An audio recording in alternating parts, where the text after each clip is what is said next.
अस्सलाम वालेकुम दोस्तों।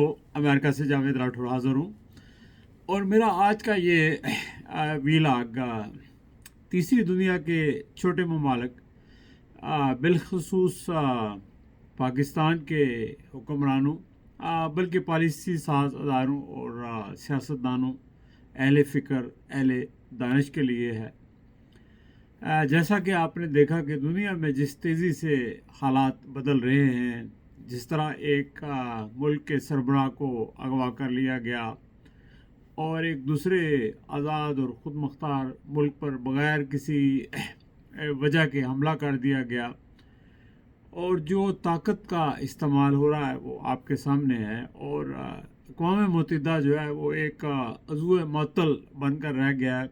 अगरचे पहले भी ऐसा होता रहा, लेकिन किसी न किसी हद तक अक़वाम मुत्तहिदा को शामिल किया जाता था, लेकिन अब उसको बिल्कुल माइनस कर दिया गया है।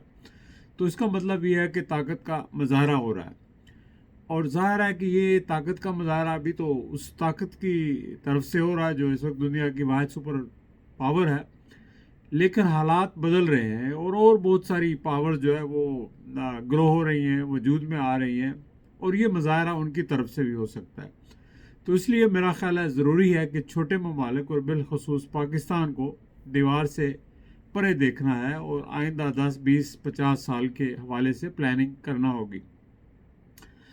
बिलाशुबा पाकिस्तान इस वक्त एक तरफ हिंदुस्तान जैसा बड़ा मुल्क है, दूसरी तरफ चाइना जैसा बड़ा मुल्क है, और फिर सोवियत यूनियन भी करीब है, और आजकल टेक्नोलॉजी के हवाले से देखा जाए तो अमेरिका भी दूर नहीं है। तो ऐसे हालात में पाकिस्तान को एक पेशबंदी करने की ज़रूरत है। और ज़ाहिर है कि चीन और पाकिस्तान के ताल्लुकात हमेशा से बहुत दोस्ताना रहे हैं, लेकिन हो सकता है कि कल चीन जो है सुपर पावर बन जाए, और जब कोई मुल्क सुपर पावर बन जाता है तो फिर उसके अपने असूल होते हैं, उसकी अपनी ख्वाहिशात होती हैं, और उसके सामने फिर कोई भी नहीं ठहर सकता। तो इसलिए पाकिस्तान को अपनी सिक्योरिटी के लिए अभी से बांधना ज़रूरी है। मैं ये समझता हूँ कि पाकिस्तान को इस वक्त जो साउथ एशिया के छोटे ममालिक हैं उनको साथ मिला के एक नया इत्तेहाद बनाना चाहिए। पहले सार्क बना था तो वो नहीं चल सका, क्योंकि उसमें पाकिस्तान और इंडिया दोनों थे और दोनों की एनिमोसिटी थी।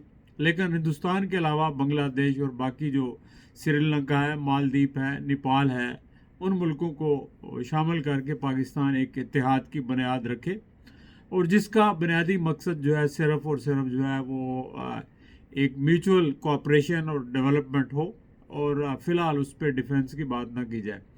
फिर दूसरे मरहले में पाकिस्तान जो है वो मिडल ईस्ट को मिलाए, साउथ एशिया के बाद मिडल ईस्ट को मिलाए, मिडल ईस्ट के सारे ममालिक को मिलाए, और ये कोशिश करे कि जब ईरान और उनके दरमियान भी अगर ताल्लुकात बेहतर हो जाएं, और साथ साथ अफ़गानिस्तान के साथ भी ताल्लुकात पाकिस्तान अपने बेहतर करे, बहाल करे, और फिर उसके बाद मिडल ईस्ट के बाद जो है ना सेंट्रल एशिया को मिलाए। अब मिडल ईस्ट, सेंट्रल एशिया और साउथ एशिया के ममालिक मिला के ये तकरीबन मेरा हाल है 20-22 से 24 तक ये मुल्क बनते हैं। और अगर देखा जाए तो जो ये सारा एरिया है, इसके अंदर दुनिया की सबसे बड़ी तेल की दौलत भी है, और बाकी रिज़र्व भी हैं जिसमें गैस भी है, और बाकी नेचुरल रिसोर्सेज भी हैं, कॉपर भी है, और दूसरी धातें भी हैं जो कीमती हैं।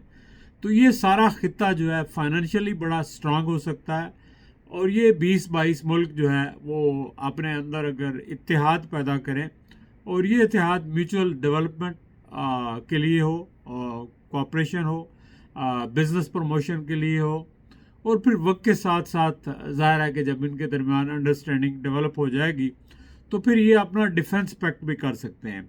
जब ये डिफेंस पैक्ट कर लेंगे तो ज़ाहिर है कि चीन कितनी बड़ी ताकत क्यों ना बन जाए, सोवियत यूनियन बन जाए, अमेरिका बन जाए, तो वो इन ममालिक के ऊपर कोई भी जो है ना हमला करने से पहले या कोई भी कार्रवाई करने से पहले वो सोचेंगे कि वो एक मुल्क के ख़िलाफ़ नहीं, बल्कि ये 20-24 ममालिक जो हैं उनके ख़िलाफ़ एक्शन ले रहे हैं।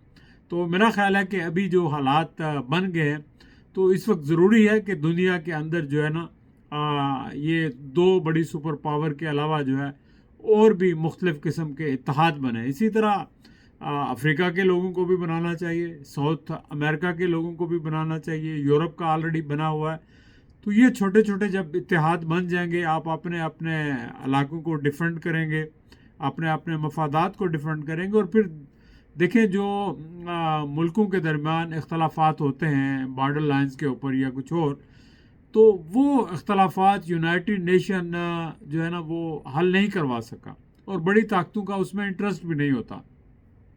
اب امریکہ کو کیا پڑی ہے کہ وہ پاکستان میں جا کے کشمیر اور انڈیا جو ہے، پاکستان اور انڈیا کے درمیان کشمیر کا مسئلہ حل کرائے. چونکہ مسئلہ حل ہوگا تو دونوں جو ہے وہ ظاہر ہے امونیشن امریکہ سے نہیں خریدیں گے اور نہ ہی ان کے نیچے لگیں گے، تو اس لیے اس مسئلے کو جاری رہنا ان کے مفاد میں ہے. لیکن اگر ریجنل پاورز اکٹھی ہو جائیں گی، ریجنل ممالک اکٹھے ہو جائیں گے، تو ان سب کے انٹرسٹ میں یہ ہوگا کہ اس ریجن کے اندر جو ہے وہ حالات بہتر رہیں، وہاں لڑائی نہ ہو، وہاں بزنس جو ہے وہ ڈیولپ ہو، اور ایک دوسرے کے ساتھ ان کے ریلیشن ڈیولپ ہوں، اور سارا خطہ جو ہے وہ ترقی کرے. تو ان کا انٹرسٹ زیادہ ہوگا کہ وہاں پہ جو ملکوں کے درمیان ایک دوسرے کے ساتھ انماسٹی ہے، دشمنی ہے یا اختلافات ہیں، ان کو ختم کرایا جائے. تو ہزاروں میل دور جو پاورز ہیں ان کو کوئی انٹرسٹ نہیں ہوگا.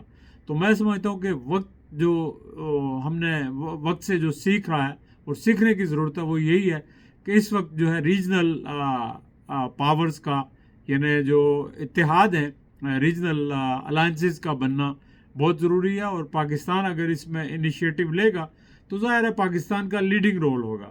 ابھی پاکستان انیشیٹو لے کے کچھ ملکوں کو ساتھ ملا سکتا ہے. میں اپنے طور پر اس کے اوپر سوچ رہا تھا اور میرے ذہن میں آیا کہ آپ اگر ساؤتھ ایشیا کو ملائیں تو ایسے، پھر مڈل ایسٹ کو بنائیں تو ایم ای، اور سینٹرل ایشیا کو ملائیں تو سی اے.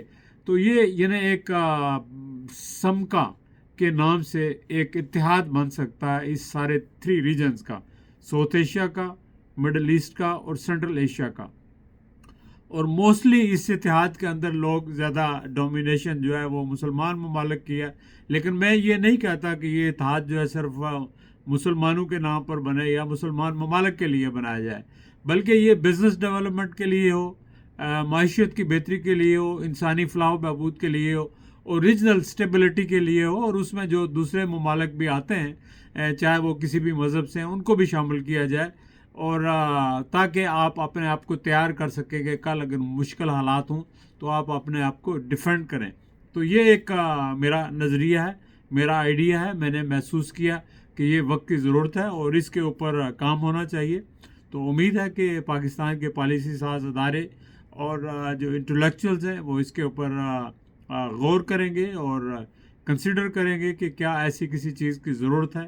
یہ ہونی چاہیے. میرے خیال میں اس کی اشد ضرورت ہے، چونکہ میں یہ دیکھ رہا ہوں کہ 10 اور 20 سال کے بعد، 30 سال کے بعد، ایون اگر چائنا بہت بڑی طاقت بن گیا، ایران آپ کا سوویت یونین بہت بڑی طاقت بن گیا، ہندوستان بہت بڑی طاقت بن گیا، تو وہ کچھ بھی کر سکتے ہیں. چونکہ کتنی آپ کی دوستی کیوں نہ ہو نا، ہاتھی کا جب موڈ بن جائے کہ وہ اس نے جو ہے وہ کسی چیز کو جو ہے وہ نیچے اپنے دبانا ہے تو وہ دبا دے گا، اس کو کوئی روکنے والا نہیں ہے.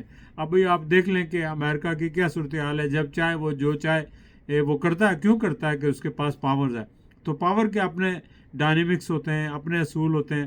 تو اس چیز کو مد نظر رکھتے ہوئے چھوٹے ممالک کو ریجنل الائنسز بنانے چاہیے اور اپنے آپ کو پریپیئر کرنا چاہیے جو انسرٹینٹی پیدا ہو گئی ہے دنیا کے اندر، اور بالخصوص یونائٹڈ نیشن کے کمزور ہونے کے بعد. تو چلیں دوستو، اپنا خیال رکھیے گا. پھر انشاءاللہ آپ سے کسی اور موضوع پر گفتگو ہوگی، اور اس پہ آپ اپنے کمنٹس بھی کیجیے گا اور اس کے اوپر ڈسکشن ہونی چاہیے. بہت شکریہ. اللہ حافظ.